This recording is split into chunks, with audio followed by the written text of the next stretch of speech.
your assessment of that? Yeah, it was disappointing. I thought we dominated physically both sides of the ball. We'd spoken to the players about the physicality that they'd bring in, playing against the world champions who'd just come out of a rugby championship.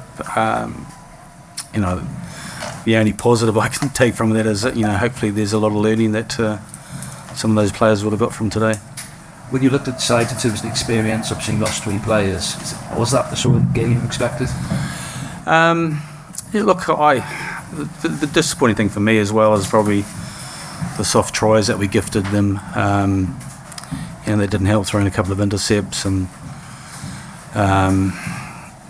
I thought we were really unlucky. We stayed in the game in that first half for a long period, and it was pretty tight. And then I thought Rio Dyer was really unlucky to be yellow carded and that to be a penalty try, because of the angles that we looked at, we were 100% certain it's touched the green player, and so that's for me that's a pretty tough call. And then we've conceded straight away from the kickoff, and so you go into half time sort of having hopefully been in the game, and all of a sudden having to chase the game, and so I thought it was a pretty important moment for the way the game eventuated.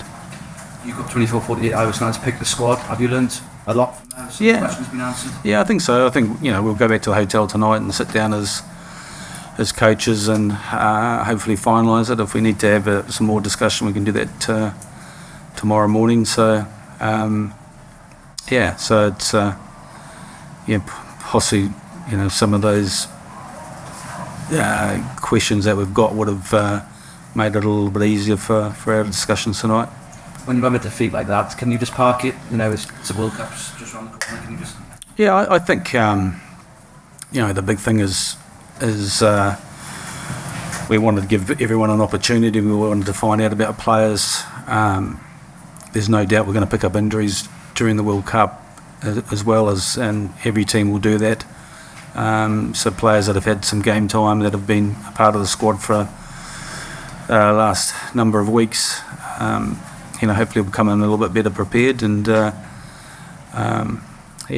think from a large number of those, they would have learned a huge amount from today's experience. Seem to be no new injuries. Is that fair? Absolutely, yeah. That's Sam Costello failed his HIA, and Rio was fine. It was just come off from blood. The 5-6 players who either have picked up injuries or haven't been involved, are they all in contention for selection? They're okay.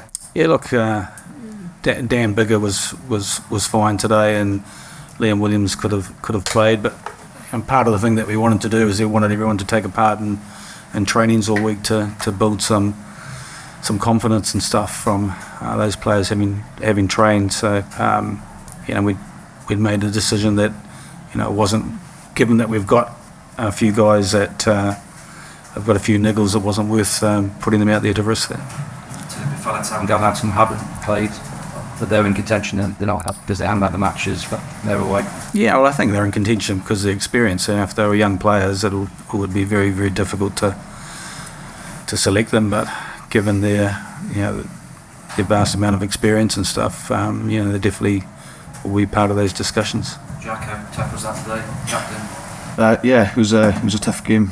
We knew how physical South Africa were going to be, and we tried matching them in physicality, but a couple of errors that they capitalise on. Warren, you talked about Rio Dyer. I mean, do you think he's done enough? I thought he impressed in defence apart from the yellow card. Yeah, I think defensively he's definitely got better. I thought he was really good in the air. I had a couple of nice breaks. When I said the yellow card, I don't think it's a yellow card. I think it's and not a penalty try. I said when they go back and you look at the slow-mo and the angles and that, you can see from a couple of views that it's definitely touched South African player. So no, he's definitely a player that probably in the last 12 months has made some of the most progression in terms of his getting better internationally, and I think he'll still continue to improve. And obviously the team for you probably going to look very different to that, I would imagine, but can you easily part this and it's not going to impact confidence like Well, I think when you have a defeat from that, is that you've got to how do you look at the positives when you're reviewing that as a group, and I think there's some easy fixes in terms of probably 4 or 5 of those tries are easy enough to stop, and then it's all of a sudden it's a quite different complexion on the game. Contact-wise, we need to be a little bit better, a little bit quicker into the breakdown, probably defensively, line speed. When we had good line speed, we stopped some of the momentum, and probably need to work and continue to work on getting off the line to stop that physical dominance that they ended up having. But I said there'll be a lot of good earnings that we can take out of this to build up for over the next few weeks.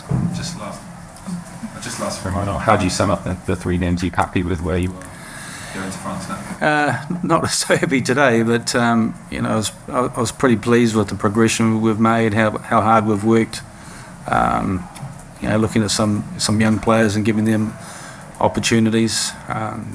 So a lot of it's probably down to those learning experiences, and you couldn't get it for a lot of players. You couldn't have got a better opportunity than playing today against a world-class quality side that were fully loaded and made the most of their opportunities. Warren, when you assess the 3 warm-up tests, what are the areas that you really need to improve as a matter of urgency, in your opinion?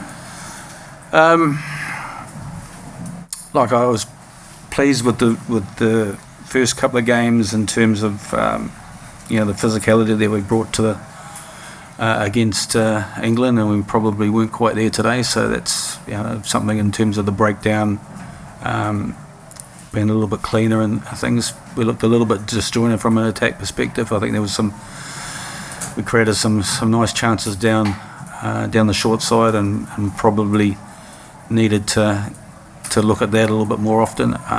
I thought our box kicking was effective, and we got some good returns and from that, but we didn't have enough variation in terms of a kicking game, in terms of crossfield kicks, a little kicks in behind. They were pretty much front loaded in terms of on occasions having 14 on the front line, and there was space in behind. So I think we'll look at those things and see where we can get better in terms of putting the team under a little bit more pressure, and for us as well, we've just got to be a little bit more accurate with the ball in hand and not give away soft points. Do you think you can think the scrum is fixable as well, because it seems to have been under pressure over the past 2 weeks?